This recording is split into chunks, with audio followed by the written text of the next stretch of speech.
Hi, this is Zibby Owens, and you're listening to Totally Booked with Zibby, formerly Moms Don't Have Time to Read Books. In my daily show, I interview today's latest best-selling, buzziest, or underrated authors and story creators whose work I think is worth your time. As a bookstore owner, publisher, author, and obviously podcaster, I get a comprehensive look at everything that's coming out and spend my time curating the best books so you don't have to. Stay in the know, get insider insights, and connect with guests like I do every single day. For more information, go to zibbymedia.com and follow me on Instagram at Zibby Owens. Ada Calhoun is the author of Crush, a novel. She is also the author of Also a Poet, named one of the best books of 2022 by the New York Times, NPR, and the Washington Post, longlisted for the Andrew Carnegie Medal for Excellence in Nonfiction, and featured on the Today Show and PBS NewsHour. Her other books include St. Mark's is Dead and the New York Times bestseller Why We Can't Sleep. Welcome, Ada. Thank you so much for coming on to talk about Crush, a novel, debut novel. Very exciting. Thank you, Zibby. It's great to be here. Can you tell listeners what your book is about, please? Sure. It's about a woman who's happily married, and then she meets this other man, and they develop this super strong connection, and she tries to figure out a way, mostly through reading a lot of books, to keep both men. Amazing. Can I start by reading this passage about devastation and love and loss and all of that? Okay. They say crying clears out the residue of what was there before. When you're disoriented, crying is a proper response. But what about when you can't stop? What about when you dissolve into a puddle that needs to be mopped up by cheerful stalkers in Hawaiian shirts? I felt dead, only I felt like a graveside mourner too. I kept switching roles the way I had at times in a moment of orgasm, sexual situations flashing through my brain. Only this version was depressing. Now I was the corpse and the doctor and the widow, the candy striper who asks the grieving family if she can get them anything, and the we're losing her doctor nurse, the medical examiner leaning against the morgue bay after a long day of autopsies. Love killed her, he says, snapping off his gloves. Oh, so good. The way you always write about, people have been writing about love forever. You think, how can people write about love in a new way? And yet you can't. And you did.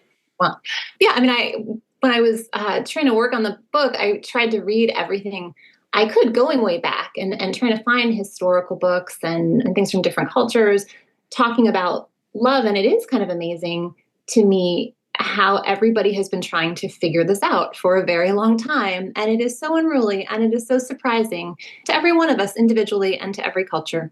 Well, anything, just because it happens to everybody doesn't mean that it makes it easier for it to happen to you. Right. You can learn and you can digest. We were just talking about you can know that it's happening to so many people, and yet when it happens to you, it all feels personal, because how else can you interpret anything like love and relationships? It's you. Right. And I think it's also true that we all keep thinking we have figured it out. We will solve it by rules, by marriage, by all these different strategies and boundaries. And it's infinitely surprising to me how there really is no fix, right? There is no one way to make sure that it never gets us and never turns our life upside down. Yes. Although you do suggest, in part, some coping strategies. At one point you said, I'd always liked books by drunk older male writers, and I finally realized why. By 8:30 in the morning, I'd fed my child and gotten him off to school, listened to the news, done a load of laundry, answered a dozen emails, edited a stack of pages. And by 2 p.m., a Harry Crews character had drunk 2 beers and checked on his captured bird of prey. Who needed fantasy novels when there existed such exotic tales of dissipation? Well, it's funny. I wrote this book about Generation X women a few years ago called Why We Can't Sleep. And I interviewed about 200 of us.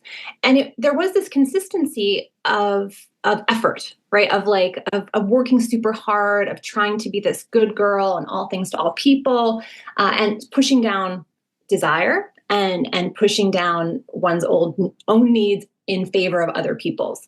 And so what I tried to do in the novel was to make the narrator, who is, like me in many ways, but not me, be an embodiment of that woman who suddenly thinks, wait a minute, what if I do what I want for the first time? So how is the narrator like and unlike you? Well, I mean, as somebody who's done fiction and nonfiction, I'm sure you know, there's something kind of magical about being able to make things up whenever you want to. So I think the voice is a lot like my voice, and then some of the things that happened are also similar to things that have happened to me. But like when I tried to do a memoir about the last few years of my life, and it just was not working. And so this was this way to actually talk about these ideas I had and not have to stick to the facts. So one of the topics, of course, of the book is open marriage. Does it work? Does it work for every party involved? What do we think about it? Talk a little bit about that. Yeah, so I think that in trying to figure out how to have all the things that she wants, the narrator thinks like, oh, okay, maybe this will work, right? There is some way to there's a framework, and you have your spouse, and then you also are allowed to have this other person. France does it, right? Like there's this, maybe there's models. And what I think she finds is that the boundaries are very hard for her to maintain. The rules, it's very difficult because love is it's just so unruly. And in her case, it just runs roughshod over every attempt that she makes to keep it under control. Yeah, it's definitely not like a pro or anti polyamory book. I think there are a lot of both of those out there right now, which is great for people who are exploring different ways to think about relationships. But yeah, this is really just one woman's quest to have all the things she wants. And what about passion sort of in midlife? I know that's sort of a broad question, but where does that fit in? Does it fit in? What do we think about how people talk about it in general versus reality? Yeah. Well, I mean, I think things have changed quite a bit, right? I think, and that was one thing when I was doing the book about Gen X was our mothers and grandmothers, would hit midlife, and they were probably empty nesters. And, if they worked, it was like a 9-to-5 job, and the phone hung on the wall. And there were all of these different things that made their lives not necessarily easier or better or worse or harder, but just different, right? And I think that right now, women in midlife often are working, a lot more than 9 to 5, and also might have little kids or no families, or just any kind of permutation of a very full and complicated life. So I think finding passion can be maybe more jarring in that state, where suddenly you have, on top of everything else, you have these feelings or cravings that can be confusing. True. In the beginning of the book, you talk about literary birding, when you see books by friends out in the wild. And I love that expression. I love applying that, birding. I just thought that was hilarious, because I'm always like walking to bookstores and being like, oh, hi. Yes, look who's here. I'm in a new place, but now I don't feel like I'm in a new place because I have my friends here. It's so fun, right? And it's like, and I think, I don't know about your friends, but when I send my friends like their books, it's like, it's always joyful, right? It's always like, oh my God, like here you are in the Dallas airport. Of course. And you get to check in with your friends that way. And it's just, it's a real plus of being an author and having friends who are authors. It's amazing. So start at the beginning a little bit about how you became a writer and how we got to these books that you've written lately. Oh, sure. So I grew up in the East Village in Manhattan, and I started working when I was like 13. I worked at the farmer's market, and I mostly babysat. So I babysat for all these people in the neighborhood, and some of them were editors. There was one who was an editor at Spin magazine and one who was an editor at Esquire magazine, and they would say, okay, when you're done with the children, go into my office and transcribe this thing for me or do this research. And so I started working when I was 16 at magazines, and then kind of parlayed them into jobs in some ways. So I was working at Spin, in the early 90s as the music editor's assistant. And then I was like, I'm not going to do this. I'm not going to work in magazines. And I went to college and tried to become a Sanskrit translator. I did 5 years of Sanskrit. But then, I couldn't find a job that was Sanskrit. So I wound up working at the local paper, the Austin Chronicle, when I was at school at UT Austin. And that was so fun, right? Like every day was different being a reporter. And I just thought that was so great. And then I came back over to Vogue, I worked at New York Magazine, and then eventually I was able to go freelance. Wow. And talk about why you started Why We Sleep. Yes. So I had a very bad summer, like a really terrible summer. I was super broke. I had all this credit card debt. I was fighting with my husband. I was just like miserable. I had all these jobs that had fallen through. And it was so rough. And that was the exact moment when this editor at Oprah.com called me and said, would you be willing to do a story about how Generation X women are sad? And I thought, yes, indeed, I would love to do that right now. Your timing could not be better. And so what I did was I looked at all the things that were different for our generation and the ways in which we had kind of come of age in a time that was uniquely unlucky for various reasons, and especially for women. And we were getting this message, you can be anything, you can do it all, and aren't you lucky? And it really meant, we're able to do everything for everybody and become exhausted, and with very little help. So that became an article, I think it was 8,000 words or something, and it went super viral. And then it led to this book where I expanded it, and that came out in 2020 in January. Great timing. Well, I was on book tour, and it was this amazing tour, right? Where I'm in these rooms with all these women who are close to my age, and so many of them were basically standing up and giving testimonials about their experience and how they connected with the book and what it meant to them, and just this sense of, wait a minute, we're not crazy. There's something going on. There are some factors beyond our control that relate to how we're feeling or where we are in life that we didn't think we would be. And it was just this magical experience, this tour. And I was on it for a few weeks, and then it shut down, obviously, for COVID. And a lot of it went online. And then every night I was looking at these screens of like hundreds of squares of crying women. It became this incredibly sad, mournful kind of experience. So I'm hoping this tour can be more the first one, less the second one. Yes. And what are your plans for the tour and everything coming ahead? Yeah. So I think it's 15 events or so. There's a couple in New York, and then I'm going all over. I'm going to Books and Books in Miami, which I love so much. Those guys are so great. And Print up in Maine, and Left Bank on St. Louis. Just a lot of my favorite indie bookstores invited me, and so I'm going to do some road tripping. I'll have some friends come with me. It'll be really fun. Amazing! Oh my gosh! Well, the book is so great. The way you just write about everything from the everyday things to deep thoughts about love, and it's just great. It's you can't put it down. It's really, I love the way you write. So. Oh, I'm so glad. Well, thank you so much. Was it harder to write fiction? I know you said the memoir wasn't really working, but when you went to write this as a novel, did you start from scratch? What was the whole thing like? I feel like I'm so late. I'm so late to the party, right? I'm just you guys, you can just make stuff up. It's wild because I've been in sales for so long, and you have to work so hard, right, to do the interviews and do the research. And then with fiction, you can just do whatever you want. It's kind of incredible. So no, it was just pleasurable. It was just a joy. And I feel really lucky. It was because also when I was doing the last book was a memoir of also a poet, and it's about my father and the poet Frank O'Hara.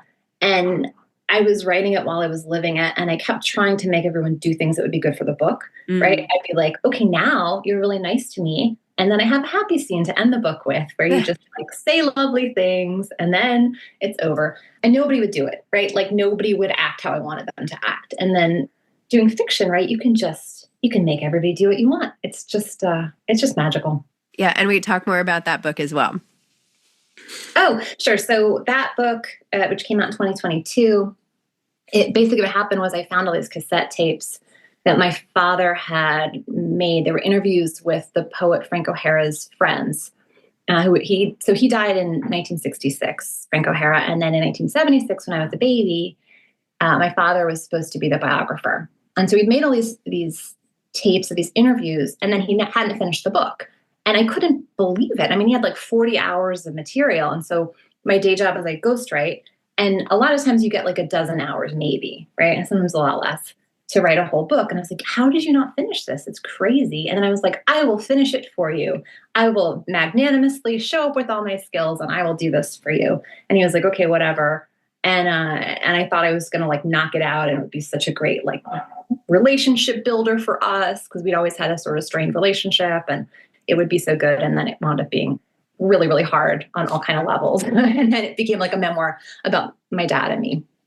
Oh, I have to go back and read that. I have not read that one, but I'll add it to cart. So that's a lot. I mean, you've been nonstop writing to get 3 books out so fast. That's a lot. And do you have more coming up? Like, have you already written another one? I have a draft of another one.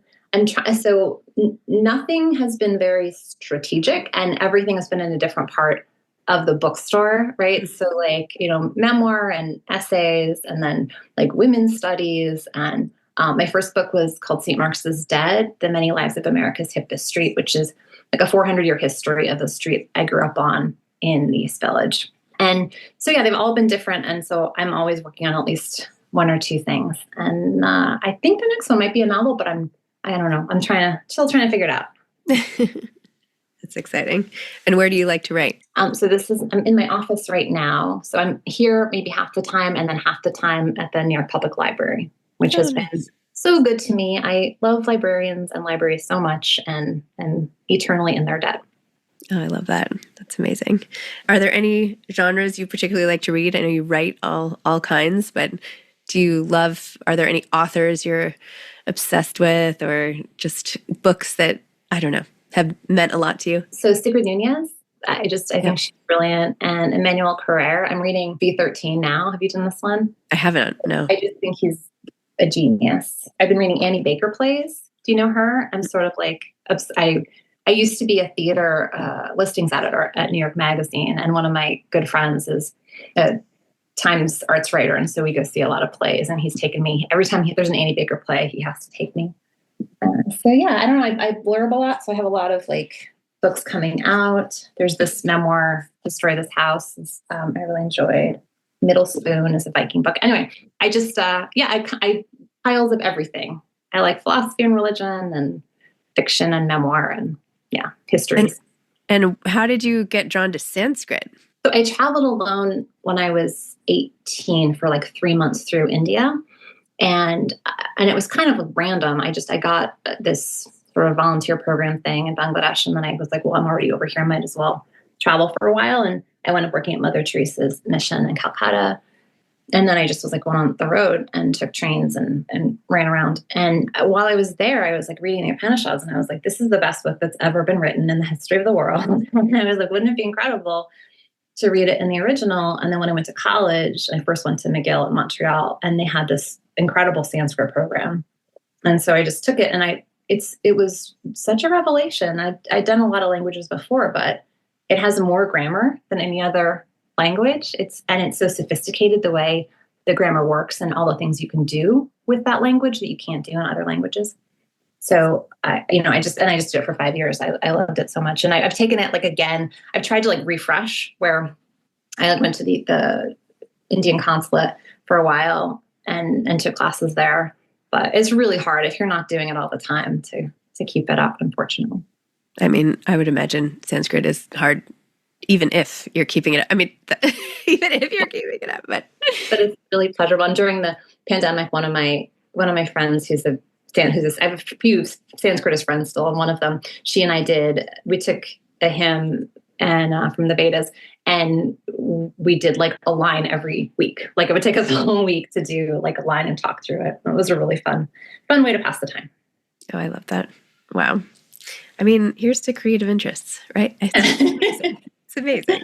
Do you have any advice for aspiring authors? Yeah. I mean, I was having so many breakfasts with young writers because I'm always happy that people want to write, and I love hearing what they want to do and trying to think of ways to make it better. And so I wound up starting this like women's journalist night.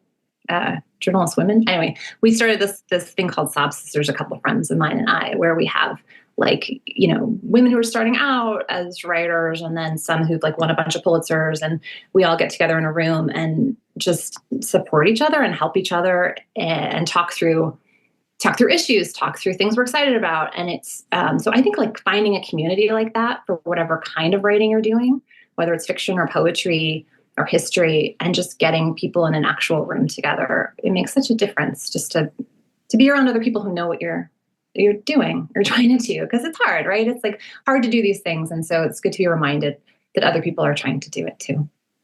Amazing. Ada, thank you so much. Thank you for this fabulous book, Crush, and all your other work, of course, and for uplifting Gen X women my age exactly. So thank you for all of it. I appreciate it. Well, thank you so much for having me on and reading the book, and also for everything you're doing for writers and for books in the world. Oh, my pleasure. All right. Thank you. See you soon. Thank you. Cute puppy in the background too. Thank you. Okay. Bye. Bye. Thanks again. Thank you for listening to Totally Booked with Zibby, formerly Moms Don't Have Time to Read Books.